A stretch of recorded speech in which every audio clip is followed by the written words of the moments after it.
આવતીકાલે વડાપ્રધાન નરેન્દ્ર મોદીનો જન્મદિવસ છે, ત્યારે પીએમના 75મા જન્મદિવસ નિમિત્તે ગાંધીનગરમાં વિશેષ કાર્યક્રમનું આયોજન કરવામાં આવ્યું. કર્મચારી મહામંડળ દ્વારા બ્લડ ડોનેશન કેમ્પનું આયોજન કરવામાં આવ્યું છે, જેમાં લોહીની જરૂરિયાતવાળા દર્દીઓ માટે એક મોટું અભિયાન ચલાવવામાં આવશે. બ્લડ ડોનેશન માટે અત્યાર સુધીમાં 1.27 લાખથી વધુ લોકોએ નોંધણી કરાવી છે. આ અભિયાન હેઠળ રાજ્યભરમાં કર્મચારીઓ દ્વારા અલગ અલગ 330 સ્થળો પર બ્લડ ડોનેશન કેમ્પનું આયોજન થશે.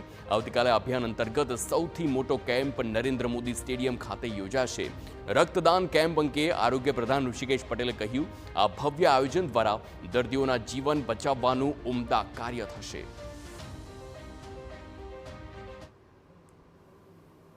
17મી સપ્ટેમ્બર આદરણીય પ્રધાનમંત્રી મોદી સાહેબનો જન્મદિવસ, એની પૂર્વ સંધ્યાએ કર્મચારી મહામંડળે સમગ્ર રાજ્યની અંદર રક્તદાનની એક મુહિમ ઉપાડી છે.